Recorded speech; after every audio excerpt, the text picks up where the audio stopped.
ഇന്ന് നമുക്ക് ചിയാൻ വിക്രം നായകനായി അഭിനയിച്ച തങ്കലാൻ എന്ന ആക്ഷൻ ഫാന്റസി സിനിമയിലെ കഥ കേൾക്കാം. സിനിമ തുടങ്ങുമ്പോൾ തന്നെ കാണിക്കുന്നത് ഒരു ഗ്രാമത്തിലെ സന്തോഷമായി ജീവിക്കുന്ന കുറച്ച് ഗ്രാമവാസികളെയാണ്. അവർ കൃഷി ചെയ്താണ് ജീവിക്കുന്നത്. ജീവിതത്തിൽ പണത്തിന് എന്തെങ്കിലും ബുദ്ധിമുട്ടുണ്ടാവുകയാണെങ്കിൽ അവരുടെ കൃഷിസ്ഥലം അവിടെയുള്ള ജമ്മിക്ക് പണയം വെച്ചിട്ടാണ് അവർ പണം കണ്ടെത്തുന്നത്. ഇതിനുശേഷം ഈ ഭൂമി പണയം വെച്ചവരുടെ ജീവിതം എന്ന് പറയുന്നത് ഈ പണയം വെച്ച ഭൂമിയിൽ തന്നെ ഈ ജമ്മിയുടെ കീഴിൽ ജോലി ചെയ്ത് അങ്ങേര് കൊടുക്കുന്ന പണം കൊണ്ടാണ് ജീവിതം മുന്നോട്ട് പോകുന്നത്. ഈ ഗ്രാമത്തിലാണ് നമ്മുടെ ഹീറോ ഇരിക്കുന്നത്. ഹീറോയുടെ പേരാണ് തങ്കലാൻ. നായകന് ഭാര്യയും 4 മക്കളുമുണ്ട്. അയാൾക്ക് അവിടെ ഒരു കൃഷിസ്ഥലമുണ്ട്. ആ കൃഷിസ്ഥലത്ത് തന്നെ കൃഷി ചെയ്ത് സന്തോഷമായി ജീവിച്ച് പോവുകയാണ്. നമ്മുടെ നായകന്റെ കൃഷിസ്ഥലത്തിന് ചുറ്റും ഒരുപാട് കൃഷിസ്ഥലങ്ങളുണ്ട്. ഇതെല്ലാം പലരുടെയും കൃഷിസ്ഥലങ്ങൾ ജമ്മിക്ക് പണയം വെച്ച് ജമ്മിയുടെ കയ്യിൽ എത്തിച്ചേർന്നതാണ്. നായകന്റെ കൃഷിസ്ഥലം മാത്രമാണ് ജമ്മിക്ക് പണയം വയ്ക്കാൻ ഇനി ബാക്കിയുള്ളത്. അങ്ങനെ ആ കൃഷിസ്ഥലത്തിൽ നെല്ല് വിളവെടുക്കുന്ന ദിവസം എത്തുകയാണ്. നമ്മുടെ നായകൻ തങ്കലാനും വിളവെടുക്കുകയാണ്. നായകൻ മാത്രമാണ് സ്വന്തം കൃഷിസ്ഥലത്തിൽ സ്വയമായി വിളവെടുക്കുന്നത്. ബാക്കി എല്ലാവരും ജമ്മിക്ക് പണയം വെച്ച കൃഷിസ്ഥലത്തിൽ കൂലിക്കാണ് ജോലി ചെയ്യുന്നത്. ഈ നെല്ല് വിളവെടുക്കുന്ന സമയത്ത് തന്നെ അവിടെ ജമ്മി വന്നിട്ടുണ്ട്. ജമ്മി നിൽക്കുന്ന സമയത്ത് തങ്കലാൻ ഉറച്ചു പറയുകയാണ്, മറ്റുള്ളവരുടെ കൃഷിസ്ഥലത്തിനെക്കാട്ടിലും കൂടുതൽ നെല്ല് എൻ്റെ കൃഷിസ്ഥലത്തിലാണ് ഇപ്പോൾ ഉള്ളത്. ഇത് കേട്ടിട്ട് ആ ജമ്മിക്ക് ഒരുപാട് ദേഷ്യം വരികയാണ്. എൻ്റെ കീഴെ നിന്നവന്മാരെല്ലാം എന്നെ എതിർത്ത് സംസാരിക്കാൻ തുടങ്ങിയെന്ന് അയാൾ ചിന്തിക്കുകയാണ്. അങ്ങനെ ആ ദിവസം വളരെ ഇരുട്ടിയത് കൊണ്ട് ഇനി ബാക്കി പണി നാളെ ചെയ്യാമെന്ന് പറഞ്ഞ് എല്ലാവരും കൃഷിസ്ഥലത്ത് നിന്ന് അവരുടെ വീട്ടിലേക്ക് പോവുകയാണ്. അന്ന് രാത്രി ഉറങ്ങാൻ കിടക്കുന്ന സമയത്ത് തങ്കലാൻ്റെ അടുത്ത് മക്കൾ പറയുകയാണ്, അച്ഛാ ഉറക്കം വരുന്നില്ല, ഒരു കഥ പറഞ്ഞു തരുമോ? തങ്കലാൻ കഥ പറഞ്ഞ് തുടങ്ങുകയാണ്. പല വർഷങ്ങൾക്ക് മുമ്പ് എൻ്റെ അപ്പൂപ്പൻ്റെ അപ്പൂപ്പൻ ആനമല എന്ന് പറയുന്ന ഒരു സ്ഥലത്തെ ആറിൻ്റെ സൈഡിൽ സ്വർണം അരിച്ചുകൊണ്ടിരിക്കുകയായിരുന്നു. അപ്പൂപ്പൻ മാത്രമല്ല വേറെ ഒരുപാട് പേരുണ്ടായിരുന്നു. ഇതായിരുന്നു ഇവരുടെ വരുമാന മാർഗവും. ഇവർ ഇങ്ങനെ സ്വർണം തിരഞ്ഞുകൊണ്ടിരിക്കുന്ന സമയത്ത് അവിടെയുള്ള രാജാവും കൂട്ടരും അവിടെ വരികയാണ്. എന്നിട്ട് ചോദിക്കുകയാണ്, ആരടാ യവന്മാർ ഈ ആറ്റിൻ്റെ സൈഡിലിരുന്ന് എന്താണ് ചെയ്തുകൊണ്ടിരിക്കുന്നത്? സ്വർണം തിരയുന്നവരുടെ കൂട്ടത്തിൽ ഒരു തലവനുണ്ടായിരുന്നു. ആ തലവനെ വിളിച്ച് കാര്യം എന്താണെന്ന് രാജാവ് ചോദിക്കുകയാണ്. ആ തലവൻ വേറെ ആരുമല്ല, നമ്മുടെ തങ്കലാൻ്റെ അപ്പൂപ്പൻ്റെ അപ്പൂപ്പനാണ്. അങ്ങനെ രാജാവ് അറിയുകയാണ് ആ സ്ഥലത്ത് സ്വർണം ഉണ്ടെന്നുള്ള കാര്യം. രാജാവ് ഉടനെ തന്നെ തൻ്റെ കൂടെ വന്ന എല്ലാ ആൾക്കാരെയും കൂടി ആ നദിയിലിറക്കി സ്വർണം കണ്ടെത്താൻ വേണ്ടി സ്വർണം തിരയുകയാണ്. ഈ സമയം രാജാവിൻ്റെ കൂടെയുള്ള ഒരാൾ ഒരു മയിലിനെ കാണുകയാണ്. ഈ മയിൽ പറന്നു ചെന്ന് ഒരു പാറയുടെ പുറത്തിരിക്കുകയാണ്. ആ പാറയാണെങ്കിൽ മുഴുവൻ സ്വർണ്ണമായിരുന്നു. ഇത് കണ്ട് അയാൾ എല്ലാവരെയും വിളിച്ചു കാണിക്കുകയാണ്, എല്ലാവരും ഇവിടെ വരൂ, ഇവിടെയാണ് ഒരുപാട് സ്വർണ്ണമുള്ളത്. എന്നാൽ തങ്കലാൻ്റെ മുതുമുത്തച്ഛൻ പറയുന്നുണ്ട്, അവിടെ പോകരുത്, അവിടെ ഒരു മന്ത്രവാദിനിയുണ്ട്, നിങ്ങളുടെ എല്ലാം ജീവൻ ആപത്തിലാകുമെന്ന്. എന്നാൽ ഇത് കേൾക്കാത്ത രാജാവ് ഉത്തരവ് വിടുകയാണ് ആ പാറയിലിരിക്കുന്ന സ്വർണ്ണമെല്ലാം വെട്ടിയെടുക്കാൻ വേണ്ടി. പാറയിലിരിക്കുന്ന സ്വർണം രാജാവിൻ്റെ ആൾക്കാർ അടർത്തിയെടുക്കാൻ വേണ്ടി ഒരുങ്ങുമ്പോൾ ആ പാറയുടെ ചുറ്റും നിന്നും ഒരുപാട് പാമ്പുകൾ വന്ന് ഇവരെ എല്ലാവരെയും കടിക്കുകയാണ്. തങ്കലാൻ്റെ മുതുമുത്തച്ഛനെ കടിക്കാൻ ശ്രമിക്കുമ്പോൾ പാമ്പിനെയെല്ലാം തങ്കലാൻ്റെ മുതുമുത്തച്ഛൻ കൊന്നുകളയുകയാണ്. അതിനുശേഷം കയ്യിലിരുന്ന ഒരു വെള്ളപ്പൊടി അവിടെയെല്ലാം വിതറുമ്പോൾ ആ പാമ്പുകളെല്ലാം മയങ്ങിപ്പോവുകയാണ്. ഇത് കണ്ട രാജാവ് പറയുകയാണ്, പാമ്പുകളെല്ലാം മയങ്ങിയല്ലോ, ഇനി അതിനെ എടുക്കാൻ.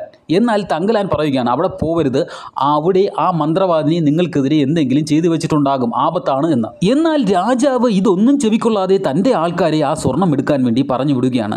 ആ മന്ത്രവാദിനിയുടെ പലതരത്തിലുള്ള കിടികളിലും പെട്ട് രാജാവിൻ്റെ ആൾക്കാരെല്ലാവരും ഒടുക്കം മരിച്ചു പോവുകയാണ്. ഇത്രയും സംഭവിച്ചിട്ടും രാജാവിന് ആ സ്വർണം കിട്ടിയേ പറ്റൂ. രാജാവ് തങ്കലാൻ്റെ മുതുമുത്തച്ഛൻ്റെ അടുത്ത് ചോദിക്കുകയാണ്, ആ സ്വർണം എടുത്തു തരാൻ എന്തെങ്കിലും വഴിയുണ്ടോ എന്ന്.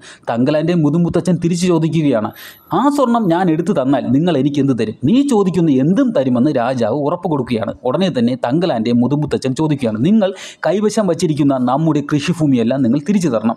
ഇത് രാജാവ് ശരിവയ്ക്കുകയുമാണ്. തൻ്റെ കൃഷിഭൂമി തിരിച്ചു കിട്ടും എന്നുള്ള ആത്മവിശ്വാസത്തിൽ തങ്കലാൻ്റെ മുതുമുത്തച്ഛൻ ആ മന്ത്രവാദിനിയുമായി യുദ്ധം ചെയ്യുകയാണ് ആ സ്വർണം എടുക്കാൻ വേണ്ടി. അവസാനം മന്ത്രവാദിനിയെ തങ്കലാൻ്റെ മുതുമുത്തച്ഛൻ പിടിച്ചു കെട്ടുകയാണ്. ഇത് കണ്ട രാജാവിൻ്റെ ആൾക്കാർ വളരെ സന്തോഷത്തോടു കൂടി ആ സ്വർണ്ണപ്പാറയുടെ അടുത്തേക്ക് പോവുകയാണ്. അവിടെ ചെന്നപ്പോൾ കാണുന്ന കാഴ്ചയോ അത് സ്വർണ്ണപ്പാറ ഒന്നും ആയിരുന്നില്ല. അതിൽ സ്വർണത്തിൻ്റെ നിറം പൂശിയ വെറും ഒരു സാധാ പാറയായിരുന്നു. ഇതുകൂടി കണ്ട രാജാവ് വളരെ ദേഷ്യത്തിൽ തങ്കലാൻ്റെ മുത്തച്ഛൻ്റെ അടുത്ത് ചോദിച്ചു, താനിത് എന്താണെന്ന് കണ്ടില്ലേ? ഇത് സ്വർണ്ണപ്പാറയൊന്നുമല്ല, അതുകൊണ്ട് തന്നെ തൻ്റെ കൃഷിഭൂമി ഞാനിനി തിരിച്ചു തരില്ല. ഈ സമയം രാജാവിൻ്റെ കൂടെ ഉണ്ടായിരുന്ന ഒരാൾ പറയുകയാണ്, രാജാവെ കണ്ടില്ലേ ഒരു പ്രതിമയിരിക്കുന്നത്? ഈ പ്രതിമയാണ് ആ മന്ത്രവാദിനിയുടെ കുലദൈവത്തിൻ്റെ പ്രതിമ. ഈ പ്രതിമയുടെ തലയെ അടിച്ച് പൊട്ടിച്ചു കളയൂ, അപ്പോൾ അവൾ എവിടെയാണ് സ്വർണം ഇരിക്കുന്നതെന്ന് താനേ പറയും.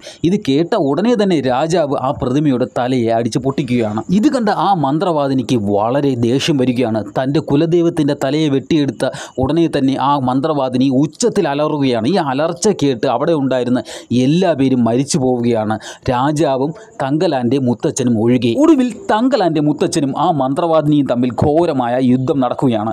യുദ്ധത്തിന് ഇടയിൽ മന്ത്രവാദിനിക്ക് തങ്കലാൻ്റെ മുത്തച്ഛനിൽ നിന്നും മുറിവേൽക്കുകയാണ്. വയറിൽ ആഴമേറിയ മുറിവേറ്റ മന്ത്രവാദിനിയുടെ ശരീരത്തിൽ നിന്നും പുഴ പോലെ രക്തമൊഴുകുകയാണ്. ആ രക്തം അവിടെ സ്ഥലം മൊത്തം നിറയുകയാണ്. അങ്ങനെ ആ പ്രദേശം മൊത്തം സ്വർണ്ണമായി മാറുകയാണ്. ഇത് കണ്ട രാജാവ് വളരെ സന്തോഷവാനാവുകയാണ്, സ്വർണം കിട്ടിയല്ലോ എന്ന് വെച്ച്. ഇങ്ങനെയുള്ള കഥകൾ പറഞ്ഞ് തങ്കലാൻ തൻ്റെ കുട്ടികളെ ഉറക്കുകയാണ്. തങ്കലാൻ ഈ കഥകൾ എവിടെ നിന്നാണ് കിട്ടുന്നത് എന്ന് ചോദിച്ചു കഴിഞ്ഞാൽ തങ്കലാൻ സ്വപ്നത്തിൽ കാണുന്നതാണ് ഈ കഥകൾ എല്ലാം. ഇങ്ങനെ തങ്കലാനും കുടുംബവും ഉറങ്ങുന്ന സമയത്ത് തങ്കലാൻ്റെ കൃഷിയിടത്തും താൻ സൂക്ഷിച്ച നെല്ലുമെല്ലാം ആരോ തീയിടുകയാണ്.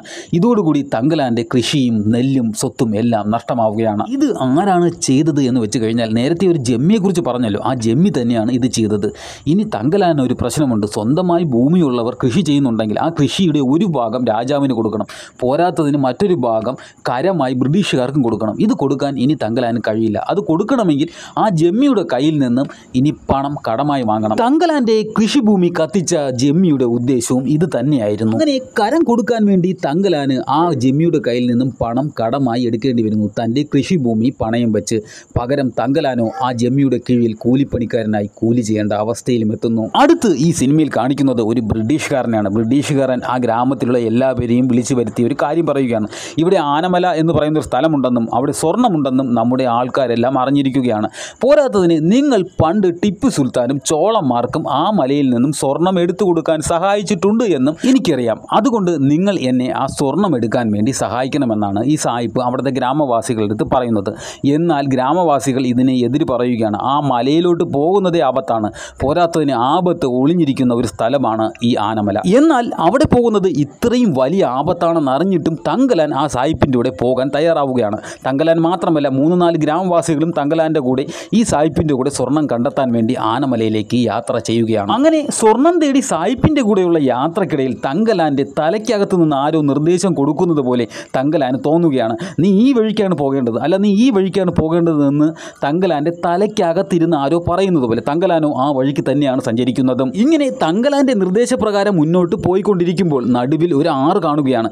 ഈ ആറ് കടന്നാൽ മാത്രമേ ഇവർക്ക് സ്വർണത്തിൻ്റെ അടുത്ത് എത്താൻ കഴിയുകയുള്ളൂ. അങ്ങനെ അവർ ആ ആറ് പതുക്കെ കടക്കാൻ ശ്രമിക്കുകയാണ്. ആറ് കടക്കുന്നതിനിടയിൽ തങ്കലാന് ഈ ആറിനകത്ത് എന്തോ ഉണ്ട് എന്നുള്ളൊരു ഫീലിംഗ് തോന്നുകയാണ്.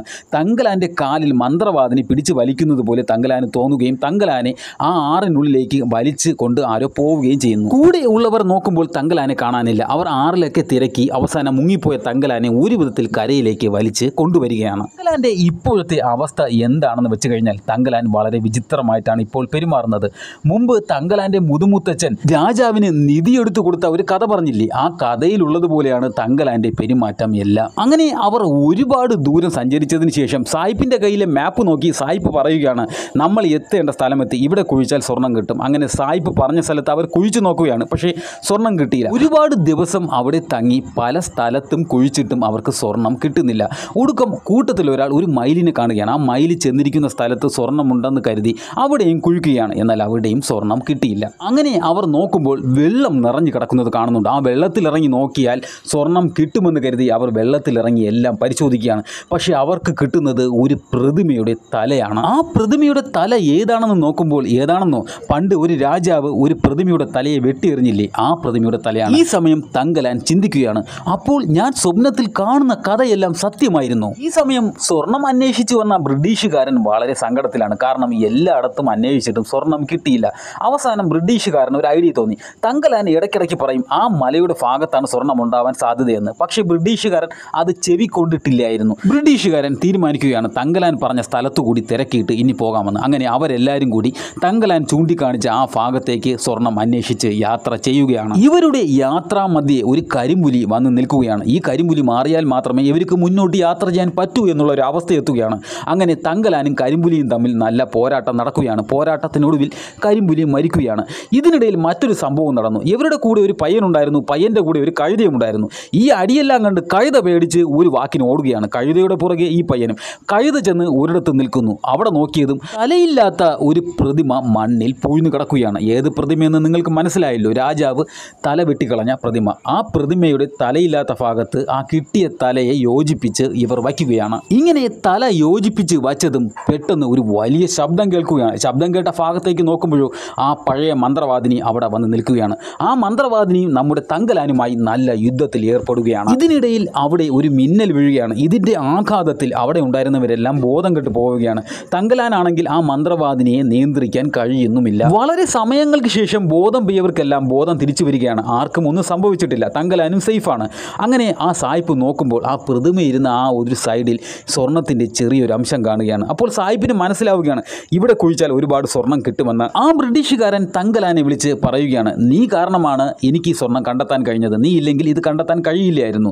നമുക്ക് ഇനി ഒരുപാട് ആൾക്കാരെ ആവശ്യമുണ്ട്. നീ നിൻ്റെ ഗ്രാമത്തിൽ പോയി എല്ലാവരെയും വിളിച്ചുകൊണ്ട് വരിക. എന്നാൽ മാത്രമേ നമുക്ക് ഈ സ്വർണത്തിനെ പുറത്തെടുക്കാൻ കഴിയുകയുള്ളൂ. അങ്ങനെയാണെങ്കിൽ നീ വിളിച്ചുകൊണ്ട് വരുന്നവർക്ക് ദിവസവും ആഹാരവും നിറയെ കൂലിയും കൊടുക്കാൻ ഞാൻ തയ്യാറാണ്. മാത്രമല്ല നിങ്ങൾക്ക് ഈ കിട്ടുന്ന സ്വർണത്തിൻ്റെ പാതി തരാനും ഞാൻ തയ്യാറാണ് എന്ന് പറഞ്ഞ് ആ ബ്രിട്ടീഷുകാരൻ വാക്ക് കൊടുക്കുകയാണ്. എന്നിട്ട് ബ്രിട്ടീഷുകാരനെ ഡ്രസ്സ് എടുത്ത് അണിഞ്ഞുകൊണ്ട് നീ നാട്ടിൽ പോകാൻ വേണ്ടി ബ്രിട്ടീഷുകാരൻ തങ്കലാൻ്റെ അടുത്ത് പറയുകയാണ്. തങ്കലാൻ അങ്ങനെ നാട്ടിലേക്ക് പോവുകയാണ്. നാട്ടിൽ ചെന്നപാടെ തങ്കലാൻ ഈ കാര്യമെല്ലാം നാട്ടുകാരുടെ അടുത്ത് പറയുകയാണ്. ഈ സമയത്ത് ആ ജമ്മി അവിടെ വരികയാണ്. ഇത് കണ്ട ജമ്മിക്ക് വളരെ ദേഷ്യമാവുകയാണ്. ജമ്മി തങ്കലാനെ ആക്രമിക്കാൻ തയ്യാറാവുകയാണ്. പക്ഷേ തങ്കലാൻ്റെ കയ്യിൽ സായിപ്പ് കൊടുത്ത തോക്കുണ്ടായിരുന്നു. അങ്ങനെ ജമ്മിക്ക് ഒന്നും ചെയ്യാൻ പറ്റുന്നില്ല. തങ്കലാൻ കയ്യിലുണ്ടായിരുന്ന പണം ജമ്മിക്ക് കൊടുത്തിട്ട് തന്നിൽ നിന്നും പറ്റിയ ആ ഭൂമി തങ്കലാൻ തിരിച്ച് പിടിക്കുകയാണ്. ഇതിനുശേഷം തങ്കലാൻ ഗ്രാമവാസികളോട് പറയുകയാണ്, നമ്മൾ പോയ സ്ഥലത്ത് സ്വർണം കണ്ടെത്തിയിരിക്കുകയാണ്. നിങ്ങൾ എൻ്റെ കൂടെ വരികയാണെങ്കിൽ സായിപ്പ് നിങ്ങൾക്ക് ദിവസവും കൂലിയും ദിവസവും ആഹാരവും തരാമെന്ന് വാക്ക് പറഞ്ഞിരിക്കുകയാണ്. എന്നെ വിശ്വസിച്ച് നിങ്ങൾക്ക് എൻ്റെ കൂടെ വരാവുന്നതാണ്. കൂടാതെ കിട്ടുന്ന സ്വർണത്തിൻ്റെ പാതി നമ്മൾക്കുള്ളതാണ്. അങ്ങനെ തങ്കലാൻ അവിടെയുള്ള ഗ്രാമവാസികളെയെല്ലാം ഒരു വിധത്തിൽ പറഞ്ഞ് വിശ്വസിപ്പിച്ച് ആ സ്വർണം ഇരിക്കുന്ന സ്ഥലത്തേക്ക് കൊണ്ടുപോവുകയാണ്. എന്നാൽ തങ്കലാൻ ഗ്രാമത്തിൽ പോയി തിരിച്ചു വരുന്നതിന് മുമ്പ് തന്നെ ഗ്രാമത്തിലുള്ള കുറച്ച് പേർ ആ സ്വർണം എടുക്കുന്ന സ്ഥലത്ത് നേരത്തെ എത്തിയിരുന്നു. അവർ ഈ സായിപ്പിൻ്റെ കീഴിൽ വെറും കൂലിപ്പണിക്കാരെ പോലെ ജോലി ചെയ്ത് വരികയായിരുന്നു. അവർ തങ്കലാൻ്റെ അടുത്ത് പറഞ്ഞു, നീ പോയതിനു ശേഷം ഇവിടെയുള്ള കാര്യങ്ങളെല്ലാം മാറി. അവർ നിന്റെ മകനെ വരെ അടിച്ചു. അവൻ ദാ ബോധമില്ലാതെ കിടക്കുകയാണ്. ഇങ്ങനെ ബ്രിട്ടീഷുകാർ ചെയ്ത പല കാര്യങ്ങളും അവർ തങ്കലാൻ്റെ അടുത്ത് പറഞ്ഞു കൊടുക്കുകയാണ്. ഇത് കേട്ട ഉടനെ തന്നെ തങ്കലാൻ മകനെ രക്ഷിക്കാൻ വേണ്ടി പോവുകയാണ്. എന്നാൽ ബ്രിട്ടീഷുകാരൻ്റെ കൂടെയുള്ള ആൾക്കാരെല്ലാവരും കൂടി ചേർന്ന് തങ്കലാനെ വലിയ രീതിയിൽ അടിക്കുകയാണ്. എന്നാൽ ഈ സമയം സ്വർണം എടുക്കാൻ വേണ്ടി ഇവരെ കൂടെ വന്ന ആ ബ്രിട്ടീഷുകാരനുണ്ടല്ലോ, ആ ബ്രിട്ടീഷുകാരൻ അവിടെ വരികയാണ്. എന്നിട്ട് തങ്കലാൻ്റെ അടുത്ത് ക്ഷമ ചോദിക്കുകയാണ്. ഇതൊരു മിസ്അണ്ടർസ്റ്റാൻഡിങ്ങിൻ്റെ പുറത്തുണ്ടായതാണ്, അതുകൊണ്ട് നീ ക്ഷമിക്കണമെന്ന് പറഞ്ഞ് സ്വർണം എടുക്കുന്ന പ്രവൃത്തി വീണ്ടും പുനരാരംഭിക്കുകയാണ്. എന്നാൽ ഇടയ്ക്കിടയ്ക്ക് തങ്കലാൻ്റെ മനസ്സിൽ ആ പഴയ മന്ത്രവാദിനി വന്നിട്ട് പറയുകയാണ്, നീ ഇവിടെ നിൽക്കരുത്, നീ ഇവിടെ നിന്ന് പോകണം എന്നൊക്കെ. ഇവിടെ നിൽക്കുന്നത് നിനക്കും നിൻ്റെ മക്കൾക്കും ആപത്താണ് എന്ന് മന്ത്രവാദിനി തങ്കലാൻ്റെ മനസ്സിൽ പറഞ്ഞുകൊണ്ടേയിരിക്കുകയാണ്. എന്നാൽ തങ്കലാൻ്റെ മനസ്സിൽ ഇങ്ങനെ മന്ത്രവാദിനി പറഞ്ഞു കൊടുക്കുന്ന ഒരു കാര്യവും തങ്കലാൻ വലിയ കാര്യമായിട്ട് എടുത്തില്ല. അങ്ങനെ സ്വർണം എടുക്കുന്ന പരിപാടി തുടർന്ന് പോവുകയാണ്. പലതരത്തിൽ പാറ പൊട്ടിക്കുന്നു, മണ്ണ് കുഴിച്ച് നോക്കുന്നു, എന്നിട്ട് സ്വർണ്ണമൊന്നും അവർക്ക് കിട്ടുന്നില്ല. ഇതിനിടയിൽ പല സംഭവങ്ങളും അവിടെ നടക്കുന്നുണ്ട്. പോരാത്തതിന് ഒരു ദിവസം വലിയ രീതിയിൽ പാമ്പുകൾ അവിടെ വരികയാണ്. പാമ്പുകൾ പലരെയും കടിക്കുകയാണ്. ഈ കടിക്കുന്ന കൂട്ടത്തിൽ തങ്കലാൻ്റെ മകൾക്കും കടി കൊള്ളുകയാണ്. മകൾ ആ പാമ്പ് കടിയേറ്റ് മരിക്കുകയാണ്. ഇത് കണ്ട് തങ്കലാന് ഒട്ടും സഹിക്കാനേ കഴിയുന്നില്ല. ഇത് മാത്രമല്ല, തങ്കലാൻ്റെ മനസ്സിൽ ആ മന്ത്രവാദിനി ഇടയ്ക്കിടയ്ക്ക് വരുന്നുണ്ട്. വന്നിട്ട് പറയുന്നുണ്ട്, നീ ഒരിക്കലും ഇവരുടെ കൂടെ നിൽക്കേണ്ടവനല്ല, നീ എൻ്റെ കൂടെ നിൽക്കേണ്ട ആളാണ് എന്ന് തങ്കലാൻ്റെ മനസ്സിൽ മന്ത്രവാദിനി പറഞ്ഞുകൊണ്ടേയിരിക്കുന്നു. ഇത് മാത്രമല്ല, തങ്കലാൻ കണ്ട സ്വപ്നത്തിലെ കഥകളെല്ലാം ഇവിടെ യാഥാർത്ഥ്യമായി കൊണ്ടിരിക്കുകയാണ്. തങ്കലാന് ഒരു കാര്യം മനസ്സിലാവുകയാണ്. കാലങ്ങളായി ഇവർ എടുക്കാൻ ശ്രമിച്ചുകൊണ്ടിരിക്കുന്ന സ്വർണത്തിനെ സംരക്ഷിക്കുന്ന ആരൊക്കെയോ ഉണ്ട്. അവർ ഇനിയും തിരിച്ചു വരാനുള്ള സാധ്യതയുമുണ്ട്. അങ്ങനെയാണെങ്കിൽ ഗ്രാമവാസികളെ എല്ലാവരെയും അവർ അതിനു മുമ്പ് ഈ സ്വർണം എത്രയും പെട്ടെന്ന് കണ്ടെത്തണമെന്ന് തങ്കലാൻ തീരുമാനിക്കുകയാണ്. എന്നാൽ എത്ര ശ്രമിച്ചിട്ടും സ്വർണം കിട്ടുന്നില്ല. ഇത് കണ്ട ബ്രിട്ടീഷുകാരന് വലിയ ദേഷ്യം വരികയാണ്. അയാൾ സ്വർണം എടുക്കാൻ വേണ്ടി പരമാവധി ശ്രമിക്കുകയാണ്. ഇത് മാത്രമല്ല, ഈ ഗ്രാമവാസികൾക്കും ബ്രിട്ടീഷുകാർക്കും ഇടയിൽ സ്വർണം എടുക്കുന്നതിനെ ചൊല്ലി പല പ്രശ്നങ്ങളും നടക്കുന്നുണ്ട്. മന്ത്രവാദിനിയും പല പ്രാവശ്യം വന്ന് തങ്കലാൻ്റെ അടുത്ത് പറഞ്ഞുകൊണ്ടേ ഇരിക്കുന്നുണ്ട്, നീ എൻ്റെ കൂടെ നിൽക്കേണ്ടവനാണ് എന്നും. അങ്ങനെ അവിടെ ഒരു വലിയ മിന്നൽ അടിക്കുകയാണ്. ഈ മിന്നൽ അടിച്ചതിന് ശേഷം തങ്കലാന് ഒരു കാര്യം ഓർമ്മ വരികയാണ്. അവിടെ ഒരു വലിയ പാറയുണ്ടായിരുന്നു. ആ പാറയുടെ ഭാഗത്ത് മാത്രം ഇവർ സ്വർണം തിരഞ്ഞില്ല. അങ്ങനെ അവർ ആ പാറയുടെ ഭാഗത്തേക്ക് സ്വർണം തിരയാൻ പോവുകയാണ്. ആ പാറ എങ്ങനെയെങ്കിലും പൊട്ടിച്ച് സ്വർണം കണ്ടെത്താനാണ് അവരുടെ ലക്ഷ്യം. ഈ പാറ പൊട്ടിക്കുന്നതിനിടയ്ക്ക് അവർക്ക് ഈ പാറയുടെ സൈഡിൽ ഒരു വലിയ തുരങ്കം ദൃശ്യമാവുകയാണ്. ഈ തുരങ്കത്തിൻ്റെ അകത്തോട്ട് ഇവർ ഇറങ്ങിപ്പോയത് ആ ഗ്രാമവാസികളും തങ്കലാനും കാണുകയാണ്. അവർ ഇത്രയും നാൾ തിരഞ്ഞ സ്വർണം ആ തുരങ്കത്തിനകത്താണ് ഉണ്ടായിരുന്നത്. ഇത് മാത്രമല്ല, ഈ തുരങ്കം നിർമ്മിച്ചത് വളരെ കാലങ്ങൾക്ക് മുമ്പ് സ്വർണം എടുക്കാൻ വേണ്ടി ടിപ്പു സുൽത്താനാണെന്ന് അവർക്ക് മനസ്സിലാവുകയാണ്. ഇതുപോലെ ഓരോ സ്ഥലത്തും എന്ത് നടന്നിരുന്നാലും തങ്കലാൻ്റെ കൺമുന്നിൽ മാത്രം അവിടെ ഇതിനു മുമ്പ് എന്ത് നടന്നിട്ടുണ്ട് എന്നുള്ള കാര്യം ഒരു വിഷ്വലായി വന്നു പോകുമായിരുന്നു. ഇപ്പോൾ ഇവിടെ സ്വർണ്ണമൊക്കെ കിട്ടിയല്ലോ. അങ്ങനെ ഈ തുരങ്കത്തിൻ്റെ അകത്തുനിന്ന് കിട്ടിയ സ്വർണം ഗ്രാമത്തിലുള്ള എല്ലാവരും കൂടി ചേർന്ന് എടുത്തുകൊണ്ട് മുകളിൽ വരികയാണ്. സ്വർണം എടുത്ത് മുകളിൽ കൊണ്ടുവന്നപ്പോൾ ആ സായിപ്പ് നേരത്തെ പറഞ്ഞിട്ടുണ്ടായിരുന്നല്ലോ, കിട്ടുന്ന സ്വർണത്തിൻ്റെ പാതി ഗ്രാമത്തിലുള്ളവർക്കാണെന്ന്. എന്നാൽ സായിപ്പ് തൻ്റെ തനിക്കുണം കാണിക്കാൻ തുടങ്ങുകയാണ്. പാതി സ്വർണത്തിൻ്റെ കാര്യം പറഞ്ഞപ്പോൾ ആ സായിപ്പ് പറയുകയാണ്, ഏത് പാതി സ്വർണം? ഈ സ്വർണം മൊത്തം എനിക്കുള്ളതാണ്. ഇതിൻ്റെ ഒരു തരി പോലും നീ ഒന്നും തൊട്ടുപോകരുത്. ഇത് മാത്രമല്ല, ആ സായിപ്പ് തൻ്റെ അടിമകളെ വെച്ച് ഈ ഗ്രാമവാസികളെ എല്ലാം കഠിനമായ രീതിയിൽ ഉപദ്രവിക്കുകയാണ്. ഇങ്ങനെ ഗ്രാമവാസികളെ ഉപദ്രവിക്കുന്നത് കാണുന്ന തങ്കലാന് സഹിക്കാൻ കഴിയുന്നില്ല. തങ്കലാൻ ഉറച്ചു പറയുകയാണ്, ഇത് സ്വർണ്ണമൊന്നുമല്ല, ഇത് സ്വർണം പോലെ ഇരിക്കുന്ന മണ്ണാണ്. ആ മന്ത്രവാദിനി നമ്മളെ എല്ലാവരെയും പറ്റിക്കുകയായിരുന്നു. ഇത് കേട്ടതും ആ ബ്രിട്ടീഷുകാരന് സഹിക്കാൻ കഴിയുന്നില്ല. ബ്രിട്ടീഷുകാരനും ഗ്രാമവാസികളും തമ്മിൽ തകർത്ത അടി നടക്കുകയാണ്. ഈ അടി നടക്കുന്നതിനിടയിൽ വേറൊരു കൂട്ടം ആൾക്കാർ അവിടെ വന്നിറങ്ങുകയാണ്. ഈ കൂട്ടം ആരെന്ന് വെച്ച് കഴിഞ്ഞാൽ ഇത് മന്ത്രവാദിനിയുടെ കൂട്ടമാണ്. ഇവർ കാലാകാലങ്ങളായി ഈ സ്വർണത്തിന് കാത്തു വരുന്നവരാണ്. ഇപ്പോൾ ഇവർ മനുഷ്യന്മാരായിട്ടാണ് ഇരിക്കുന്നത്. ഈ മനുഷ്യന്മാരുടെ ഇടയിൽ ഒരു സ്ത്രീയുമുണ്ട്. ആ സ്ത്രീയുടെ ശരീരത്തിലേക്ക് ഈ മന്ത്രവാദിനി കയറുകയാണ്. അതിനുശേഷം തങ്കലാനെ വളരെ നല്ല രീതിയിൽ തന്നെ അടിക്കുകയാണ്. ഇതിനെ തുടർന്ന് മന്ത്രവാദിനിയുടെ കൂട്ടരും ആ ഗ്രാമവാസികളും സ്വർണം എടുക്കാൻ വന്നവരും എല്ലാവരും കൂടി സംഘട്ടനത്തിൽ ഏർപ്പെടുകയാണ്. ഇങ്ങനെ സ്വർണം എടുക്കാൻ വരുന്നവരും സ്വർണം സംരക്ഷിക്കാൻ വരുന്നവരും തമ്മിലുള്ള സംഘട്ടനം കാലാകാലങ്ങളായി നടന്നുകൊണ്ടിരിക്കുന്നതാണ്. തങ്കലാന്റെ കാര്യവും ഇങ്ങനെ തന്നെയാണ്. തങ്കലാന്റെ അച്ഛനും തങ്കലാന്റെ മുതുമുത്തച്ഛനും എല്ലാം കാലാകാലങ്ങളായി സ്വർണം എടുക്കാൻ ശ്രമിച്ചിട്ടുണ്ട്. സ്വർണം സംരക്ഷിക്കുന്നവരുമായി പല കാലഘട്ടങ്ങളിൽ തങ്കലാന്റെ തലമുറകൾ യുദ്ധം ചെയ്തിട്ടുമുണ്ട്. തങ്കലാനും ഇപ്പോൾ അത് തന്നെയാണ് ചെയ്യുന്നത്. ഇത് മാത്രമല്ല, തങ്കലാന്റെ പൂർവികരുടെ ആത്മാക്കൾ തങ്കലാന്റെ കൺമുന്നിൽ വന്നു പോകുന്നത് തങ്കലാന് കാണാൻ കഴിയുന്നുണ്ട്. തങ്കലാന്റെ പൂർവികർക്ക് പല കഴിവുമുണ്ടായിരുന്നു. ആ ശക്തികളെല്ലാം ഈ മന്ത്രവാദിനിയുമായി യുദ്ധം ചെയ്യുന്ന സമയത്ത് തങ്കലാന് പലപ്പോഴായി കിട്ടുന്നുമുണ്ട്. ഇങ്ങനെ മന്ത്രവാദിനിയും തങ്കലാനും സംഘടന നടന്നുകൊണ്ടിരിക്കുന്നതിനിടയിൽ ആ ബ്രിട്ടീഷുകാരൻ വന്ന് ഈ മന്ത്രവാദിനിയെ പുറകിൽ നിന്ന് കൊല്ലാൻ ശ്രമിക്കുന്നു. എന്നാൽ തങ്കലാൻ ഈ ബ്രിട്ടീഷുകാരനെ കൊല്ലുകയാണ്. ഇപ്പോഴാണ് ഈ സിനിമയിൽ ഒരു ട്വിസ്റ്റ് കാണിക്കുന്നത്. എന്താണെന്ന് വെച്ച് കഴിഞ്ഞാൽ 5-ാം നൂറ്റാണ്ടിലും ഈ സ്വർണത്തിനെ സംരക്ഷിക്കാൻ ഒരു കൂട്ടമുണ്ടായിരുന്നു. ആ കൂട്ടത്തിന് ഒരു നേതാവും ഉണ്ടായിരുന്നു. ആ നേതാവ് ആരാണെന്ന് വെച്ച് കഴിഞ്ഞാൽ തങ്കലാന്റെ ഒരു പൂർവികനായിരുന്നു. അതായത് തങ്കലാന്റെ മുതുമുത്തച്ഛൻ. ഇങ്ങനെ 5-ാം നൂറ്റാണ്ടിൽ ജീവിച്ചിരുന്ന തങ്കലാന്റെ പൂർവികൻ സ്വർണത്തിനെ സംരക്ഷിക്കുന്ന കൂട്ടത്തിന്റെ നേതാവായിരുന്നല്ലോ. ഇവർ ആ കാലഘട്ടത്തിൽ സ്വർണം എടുക്കാൻ വന്നിട്ടുള്ള പലരുമായി യുദ്ധത്തിൽ ഏർപ്പെട്ടിട്ടുണ്ട്. പലരെയും ഇവർ തോൽപ്പിച്ചിട്ടുമുണ്ട്. അങ്ങനെ സ്വർണം എടുക്കാൻ വന്ന ഒരു കൂട്ടരുമായി ഇവർക്ക് യുദ്ധത്തിൽ ഏർപ്പെടേണ്ടി വരികയും ആ കൂട്ടത്തിനോട് ഇവർ തോൽക്കുകയും ചെയ്തു. അങ്ങനെ ജയിച്ചവർ ഈ തോറ്റവരെ അവരുടെ നാട്ടിലേക്ക് കൊണ്ടുപോയി അവരെ അടിമയാക്കി അവിടെ വെച്ചു. അങ്ങനെ വളരെ കാലാകാലങ്ങളായി ഇവർ അവിടെ അടിമയായിട്ട് ജീവിച്ചു. ഇങ്ങനെ അടിമയായി ജീവിക്കേണ്ടി വന്നതുകൊണ്ട് വരും തലമുറകൾ മറന്നു പോവുകയാണ് തങ്ങൾ ഈ സ്വർണത്തിനെ സൂക്ഷിച്ചു കൊണ്ടിരുന്ന ഒരു കൂട്ടരായിരുന്നു എന്നുള്ള കാര്യം. ഇത് തങ്കലാനും ഈ രീതിയിലാണ് മറന്നുപോയത്. പക്ഷേ തങ്കലാന് ഈ സ്വർണം ഇരിക്കുന്ന സ്ഥലത്ത് വന്നതോടുകൂടി തങ്കലാന് പഴയ കാര്യങ്ങളെല്ലാം ഓർമ്മ വരികയാണ്. ഇവിടെയുള്ള സ്വർണം എല്ലാം എൻ്റെയും എൻ്റെ ഗ്രാമവാസികളുടെയുമാണ്. ഈ സ്വർണം ആർക്കെങ്കിലും എടുക്കാൻ ആഗ്രഹമുണ്ടെങ്കിൽ അത് നമ്മളെ താണ്ടി മാത്രമേ കഴിയാവൂ എന്നുള്ള ബോധം തങ്കലാന് ഉണ്ടാവുകയാണ്. തങ്കലാനും ഗ്രാമവാസികളും ആ മന്ത്രവാദിനിയുടെ കൂടെ ചേർന്ന് ആ സ്വർണം സംരക്ഷിക്കാൻ തീരുമാനിക്കുകയാണ്. അതോടുകൂടി സിനിമ അവസാനിക്കുകയാണ്.